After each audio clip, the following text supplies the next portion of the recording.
धर्मशाला दुनिया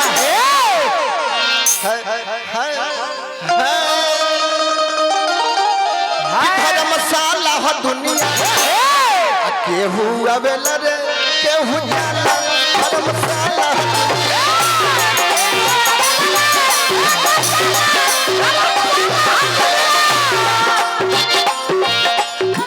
मुट्ठी बांध के देतनी 100 गो देतनी का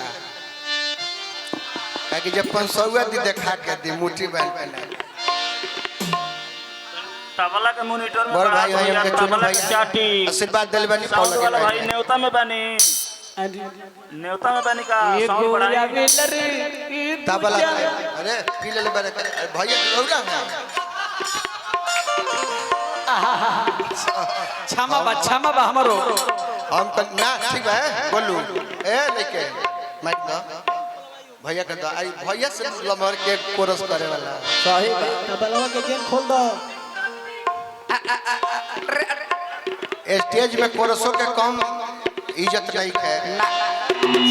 यूट्यूब लागल बा ये तो पियबे ना करेले कबो यूट्यूब लागल बा हम कलाकार के नाम ना धरे बा कलाकार बारे बक्सर जिला के कलाकार हमें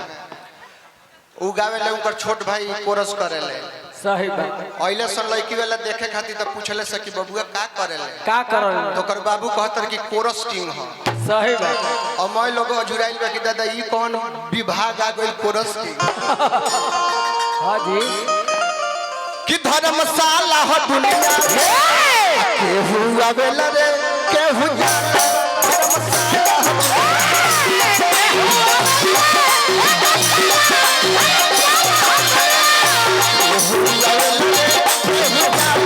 धर्मशाला हो दुनिया केहू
रावण ऐसा आदमी धरती पर ना रहले ना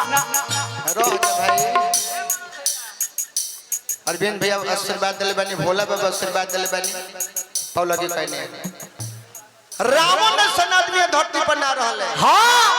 जे कहले रहे कि अगर जियत रह जाई त दूध के नदी बहवा देब सही बात डायरेक्ट स्वर्ग में सीढ़ी लगा देब जेकरा घरे लोग मुई डायरेक्ट अपन जाके भेंट क के हां जी तो जब वो ना रहले ओहो तो जीत चल चल शिव कुमार बीकू गोलू राजा ई के ह क्या हम क्या तो कोनो गिनती नहीं थे सही बात अरे बाली ऐसन सानी तुझे धन संदा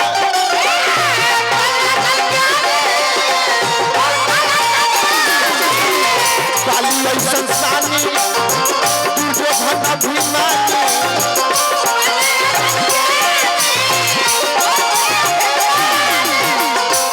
बाली ऐसन सानी तुझे धन अभिमानी मानी रावण ऐसन ज्ञानी करण ऐसन दानी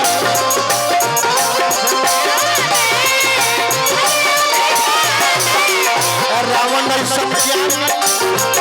करण ऐसन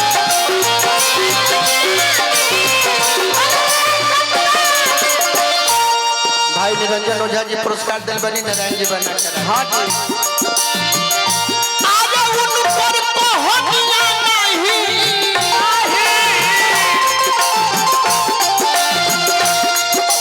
आगे डबल दवाला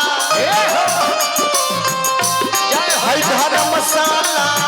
है दुनिया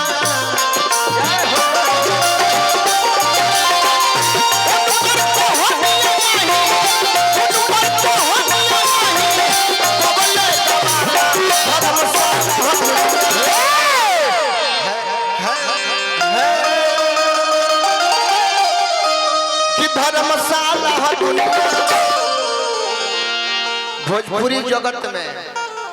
गोलू होकस तो चाहे हम होके तो चाहे अजीत भैया होकस तो अभिषेक यादव भाई पुरस्कार दिले बनी बाटे हुआ भागा जकर माई नहीं के गा दे केहू कलाकार होके लेकिन हमने का सब आदमी के दुलरुआ भाई हमें के बिकू हवे बिकू के कहीं ना कहीं हमके सबसे ज्यादा मान ले जा मानल उचित भी बा सही बात काहे कि केहू आरा के ह केहू बलिया के ह केहू बक्सर के ह